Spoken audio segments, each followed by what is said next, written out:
Bonjour à tous et bienvenue sur un nouvel épisode de Nous Entrepreneurs. Aujourd'hui, je reçois Ryan Saya qui dirige My Sérigraphie. Salut Ryan. Salut Benjamin, merci de me recevoir aujourd'hui du coup pour ce petit interview. Ouais, avec plaisir. Est-ce que tu peux te présenter pour nos auditeurs et présenter un peu ton parcours entrepreneurial jusqu'à avoir créé My Sérigraphie? Bien sûr. Alors moi du coup je m'appelle Ryan, j'ai 24 ans, je suis le fondateur de My Sérigraphie. My Sérigraphie, c'est une marque de personnalisation de vêtements pour entreprises, donc on travaille exclusivement en B2B. J'ai fondé cette marque en 2021. Donc il y a maintenant 2 ans et on a lancé nous en fait la structure en 2020. Initialement, j'ai lancé la structure en important des masques de l'étranger, depuis la Tunisie, du coup en plein Covid. Donc marché assez intéressant à ce moment-là. Hem, on a lancé, du coup cette opportunité, de pouvoir venir personnaliser des masques. Heu, à ce moment-là, on n'avait ni de masques sur le marché, encore moins du coup des masques personnalisés. Donc on a pu se faire, rapidement en fait nos premiers clients grâce à ça. À l'inverse, c'est un marché qui a été, très volatile. Les prix en fait, ils sont vite un peu cassés la figure, pour plusieurs raisons. Parce qu'on a eu des personnes qui ont acheté des masques en grosse Ouais. quantité, et qui sont venus casser en fait tout simplement le prix du marché. Mais c'est pas une si mauvaise chose pour moi parce que finalement, c'est pas ce qui m'animait non plus de vendre des masques. Alors oui, ça m'a aidé, ça m'a mis le pied à l'étrier, pour, lancer mon premier business. Mais en fait, moi ce qui m'animait le plus, c'est, comment j'allais pouvoir incorporer, la mode, de la mode, du prêt-à-porter dans la vie des entreprises de tous les jours. Donc, comment faire en sorte que les employés aujourd'hui puissent, porter les vêtements fièrement de la société pour laquelle, elles travaillent. Ok. Donc voilà comment je suis arrivé un peu, à la tête du coup de cette petite structure. Ok. Et alors si on rembobine un peu, tu faisais quoi? Tu sortais d'études, tu étais salarié en 2020 quand tu as commencé à importer les masques. Qu'est-ce qui t'a amené à te lancer dans cette activité-là? Tu étais chez toi bloqué, tu n'avais rien d'autre à faire. Qu'est-ce qui s'est passé? Alors, en fait, il y a plusieurs choses qui m'ont amené, à entreprendre, si d'une manière un peu globale, hein, Ouais. c'est ce que j'entends dans ta question. De base, moi, je viens du sport de haut niveau. Je faisais de l'aviron, à haut niveau et pendant plusieurs années et passé, les 18 ans, j'étais en pôle France. Le volume d'entraînement, il est assez conséquent. Tu t'entraînes, 2 fois par jour, tous les jours. Hmm. Heu et en fait, finalement, c'est dur parce que, quand tu as 16-17 ans, tu peux t'engager dans ce volume d'entraînement. Passé 18 ans, t'engager dans ce volume d'entraînement, c'est aussi, accepter d'être, en dessous du seuil de pauvreté pendant, X temps. Ouais. C'est le problème de la majorité des sportifs de haut niveau, en France qui vivent tous, sous le seuil de pauvreté. C'est bien dommage, mais c'est comme ça, hein, mis à part pour le foot. Et du coup, en fait, mon idée, c'était, de trouver quelque chose, qui allait me permettre de m'animer autant que le sport de haut niveau, mais dans une autre activité. Et toutes les activités que j'ai pu faire à côté, donc au début, c'était, des petits jobs à côté pour payer mes loyers. Donc j'ai fait serveur, j'ai fait vendeur, j'ai fait coach dans mon club d'aviron. C'est des métiers, en fait, que j'ai fait, avec passion et que j'ai fait, où j'ai mis une énorme intensité, autant que quand j'étais, en sport de haut niveau. Ouais. Et l'idée, en fait, c'était, de me dire: «Bah, là, aujourd'hui, l'investissement que je mets, je préférais me le mettre, en fait, pour une cause qui m'est plus chère» parce que, quand on travaille pour des grands groupes, c'était le cas quand je vendais des chaussures. Quand on travaille pour des grands groupes, on peut s'investir énormément, mais finalement, le retour sur investissement, il est très, très faible, Ouais. autant comment dire? L'amour qu'on peut te porter entre guillemets au sein même du projet, mais aussi l'importance qu'on va te donner. C'est assez compliqué de trouver de la reconnaissance dans ce que tu fais. Pourtant les résultats étaient là, pourtant je m'investissais énormément et du coup l'idée c'était de trouver un projet moi qui allait plus me tenir à cœur et si tu veux, c'est dans la vente en fait que je me suis toujours le plus épanoui. Donc par exemple, quand j'étais plus jeune, tu vois, pour payer mes soirées, avec des potes, on vendait des calendriers un peu, des calendriers un peu dans les monts d'or pour si tu connais un OK. peu Lyon, pour financer nos soirées en boîte, des choses comme ça. Sinon, voilà, c'était tous les petits trucs qui me permettaient un peu. Je faisais des stands pour la fête des Lumières, donc on a fait un peu, plein de choses qui m'ont permis en fait de gagner un peu d'argent de poche, depuis que je suis tout jeune. Donc si tu veux, je me suis lancé en fait dans des premiers petits business en fait sans m'en Ouais. rendre compte, plus jeune et en fait, j'ai toujours eu cette volonté en fait de pouvoir entreprendre. Je savais pas encore où, comment, mais l'idée là, c'était d'allier en fait un peu toutes mes passions, donc la vente, le textile, l'envie d'entreprendre avec, de mettre de l'investissement et de faire vivre quelque chose. Donc voilà, c'est comme ça que je me suis retrouvé en fait, à la tête de My Serigraphy. OK, et alors qu'est-ce que propose, My Serigraphie? À qui et qu'est-ce qui fait que c'est unique? Alors, My Serigraphy, comme je t'ai dit, on travaille exclusivement en B2B, donc business à business. My Serigraphy, on fait des vêtements personnalisés. La différence, elle va se faire en fait sur plusieurs points. Le premier point, c'est que nous, on va essayer de venir incorporer un effet de mode, dans notre vente, donc dans notre conseil. L'idée, ça va être de se dire: les vêtements qu'on va vendre, ça ne doit pas être des vêtements qui vont être destinés, à finir dans un placard ou à finir comme torchon, pour nettoyer un meuble plein de poussière. Ouais. L'idée, c'est comment on va pouvoir valoriser aujourd'hui, les vêtements d'entreprise, faire en sorte que ça soit une vraie valeur ajoutée pour l'entreprise de donner ça à ses collaborateurs et de pouvoir faire en sorte que, en tant qu'employé, quand je reçois un t-shirt, j'ai envie de le porter. J'ai envie Mmh. de le porter quand je me balade le week-end avec ma famille, j'ai envie de le porter quand je suis en semaine, en train d'aller faire des courses, quand j'arrive au bureau, et de le porter avec fierté. Donc en fait, c'était un peu notre premier pari, c'était de venir vraiment donner de la valeur aux vêtements qu'on vendait. Le deuxième du coup, forcément, il va être environnemental. Je pense que c'est l'un des sujets, qui est primordial aujourd'hui pour toutes les personnes qui vont lancer un business. On parle aujourd'hui de développement durable, donc l'objectif, c'était de trouver, de pouvoir proposer aussi des références qui étaient par exemple en coton recyclé. C'était de faire attention au marquage qu'on proposait, de travailler avec des ateliers qui ont, des encres qui vont pas être rejetées dans la nature, mais qui vont être, peut-être, réutilisées, recyclées, mis correctement dans des barils parce qu'aujourd'hui, on a beaucoup, beaucoup d'ateliers de sérigraphie qui, rejettent leurs encres, dans la nature, ce qui est Ah très, ouais. très, très, très nocif. Donc ça, c'est un point d'attention sur lequel nous enfin, en tout cas, qu'on y prête une grosse attention c'est toute la partie conseil. Si tu veux, il y a beaucoup d'entrepreneurs qui me disent: «Ouais, mais c'est beaucoup de concurrents sur ce marché». Ouais. Mais je pense que c'est un marché qui est très hétérogène. On a encore beaucoup de personnes qui font ça dans leur garage. Nous, l'objectif, c'était de venir, ajouter en fait du professionnalisme dans ce secteur. Donc sur la partie conseil, sur la partie accompagnement, faire en sorte que le lead, le prospect, en fait, il est, un interlocuteur de sa demande, de son besoin jusqu'à sa livraison et de pas en fait le perdre avec, 36, personnes différentes et de pouvoir vraiment lui offrir une expérience en fait en venant, chez My Serigraphy et faire en sorte que ça soit un peu, un moment chaleureux que de commander chez nous et non pas, ce moment un peu désagréable de se dire: «Ah, faut que j'aille commander les vêtements pour cet événement» et plutôt: «Ah cool, là je vais pouvoir Ouais. passer les commandes pour mon événement, ça va nous permettre, d'avancer. Je sais que je vais passer un bon moment parce qu'on va avoir des échanges qui vont être constructifs et en fait, ça permet de passer des super bons moments et que ce soit plus justement ce petit moment un peu douloureux de l'année où il faut aller passer sa petite commande de vêtements, quoi. OK, super, et c'est une question que j'aime bien, on en a parlé avant, c'est, les préjugés qui peuvent circuler sur ton métier, alors notamment vis-à-vis de prospects. Qu'est-ce que c'est toi dans ton secteur? Alors, comme du coup, on en a parlé, hein, juste un peu avant, hein, je t'ai dit, il y a 2 sortes de préjugés. Le premier c'est par mes confrères, entrepreneurs, qui vont me dire: «Bah, oui, mais il y a le marché, il est déjà saturé. Comment tu Ouais. fais? C'est pas une bonne idée de se lancer sur ce marché». Pour moi, la réponse elle est simple, c'est que, je pense que déjà s'il y a de la concurrence, c'est qu'il y a énormément de besoins.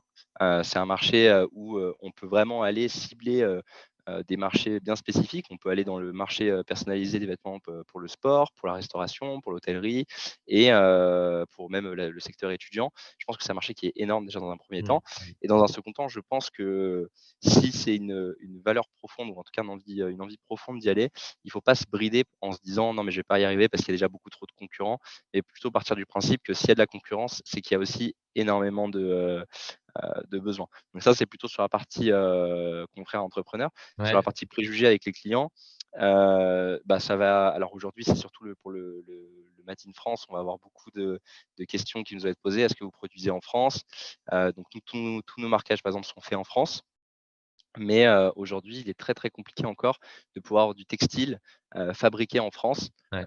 parce que les industries se sont arrêtées, parce que les prix sont excessivement hauts aujourd'hui, pour le peu d'usines qui ont réussi à maintenir ça et c'est compliqué en fait pour une entreprise, même avec la plus grande des volontés, de pouvoir payer un t-shirt aujourd'hui personnalisé 35 € contre 10 € aujourd'hui, pour un prix on va dire classique, de ce qui se fait habituellement. Donc nous, on a fait le choix de toujours proposer les 2 devis. Après, hein, ça dépend, il y a des entreprises qui font le choix d'y aller, d'autres non. Donc on a ce parti-là et puis voilà, je pense que c'est déjà bien. Ok, super. Où est-ce que tu veux emmener My Serigraphie? C'est quoi ton ambition? Alors, moi, j'ai les ambitions personnelles, Ouais, et les ambitions pour la structure. Moi, personnellement, l'idée, en fait, c'est, de faire en sorte que My Serigraphie soit une structure indépendante le plus rapidement possible. Quand je dis indépendante, c'est de réussir à me détacher, de My Serigraphie. C'est, devenir, en fait, «inutile à la boîte» entre ouais. guillemets. En fait, devenir, juste, apporter, le petit déjeuner, les croissants, le café et ma dose de bonne humeur. Donc ça, c'est un peu mon objectif pour moi, pas parce que j'ai envie de partir, bronzer, sur la plage, mais plutôt parce que, je pense que personne ne doit se rendre indispensable pour sa société. Sinon c'est s'enfermer, déjà soi-même en fait dans un besoin, quotidien d'être là et dans un second temps, ça va être de pouvoir, permettre à la société de grandir avec des personnes qui pourraient être potentiellement plus performantes que moi à terme, sur certaines des tâches. Donc cette partie-là et puis après, ma sérigraphie pour moi, ça doit être, alors aujourd'hui, on constate que l'industrie, française est en train de se relancer. Il y a beaucoup d'investissements qui est fait dessus. J'aimerais emmener ma sérigraphie, moi, à un stade où elle va pouvoir internaliser toutes ces techniques de marquage de bout en bout. Donc maîtriser la broderie, la sérigraphie, l'impression, toutes sortes de transferts. Donc ça, c'est sur le côté industriel et puis après, de pouvoir en fait en faire, déjà le leader sur la région Rhône-Alpes de ce marché-là et puis à terme, en faire l'un des leaders, français, du marché du textile personnalisé en France.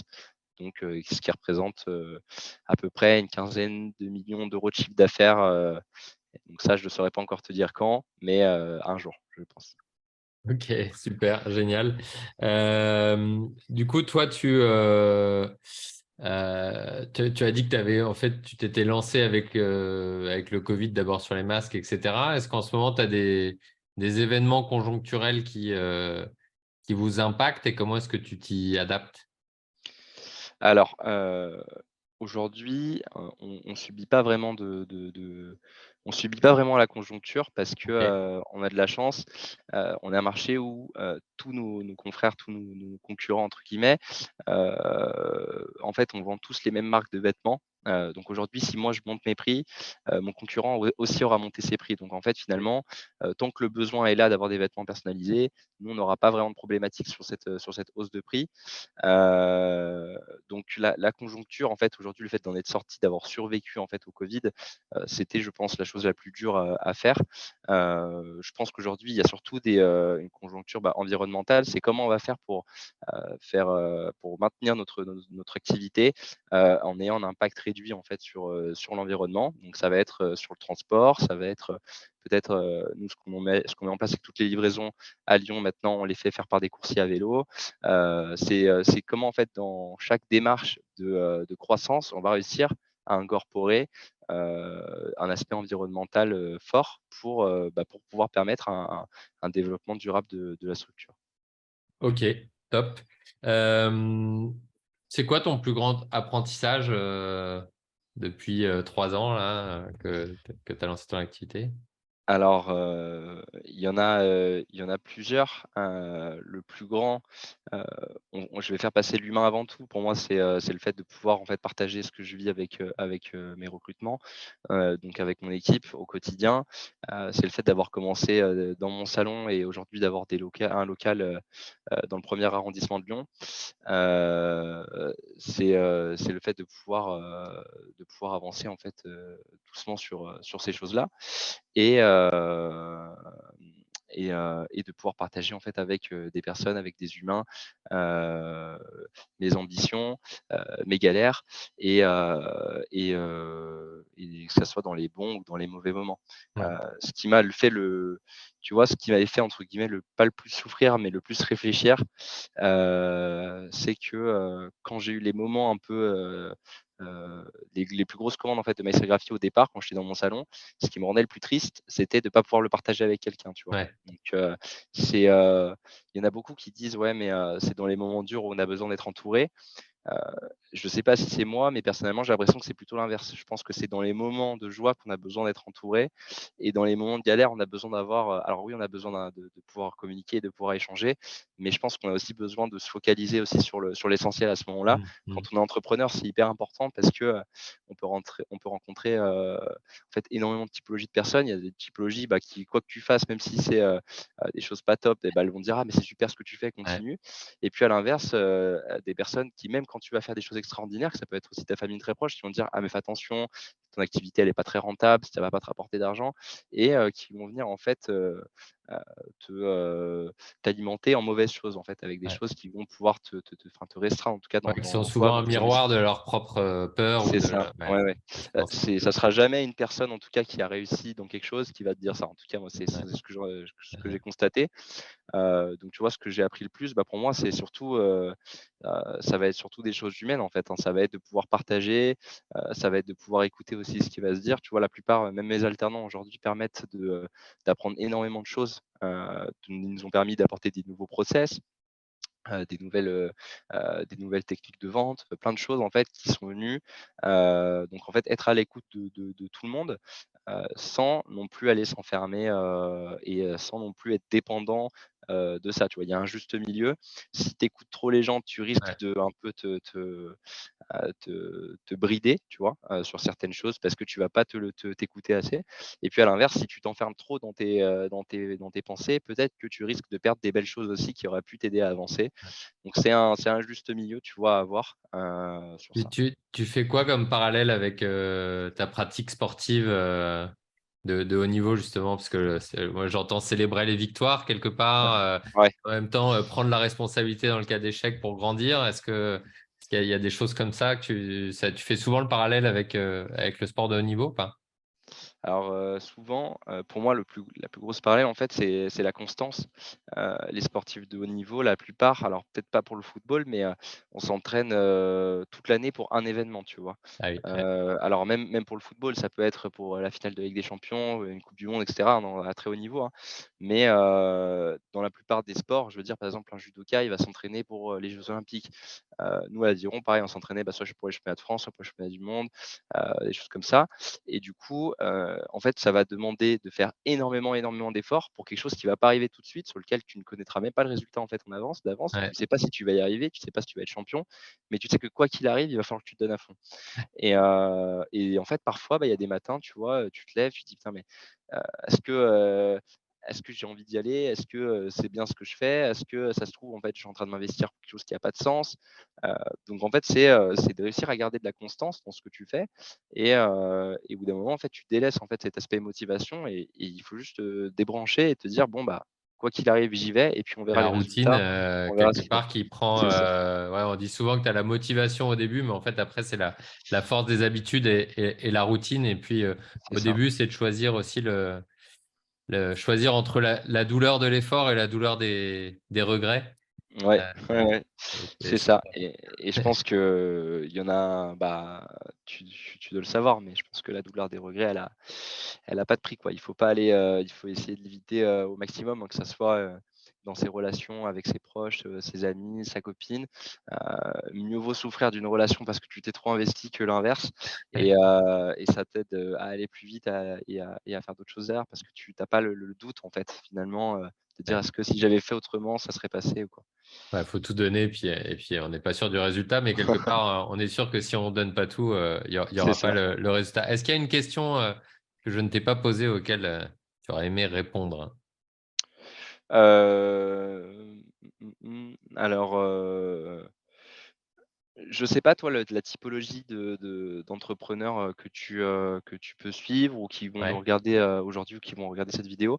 Heu, je pense qu'un entrepreneur aujourd'hui, l'un des problèmes auxquels il va être le plus confronté, ça va être, les problématiques de trésorerie, de comment je vais aller me faire financer, est-ce que je peux partir en fonds propres? Est-ce que, à quel moment?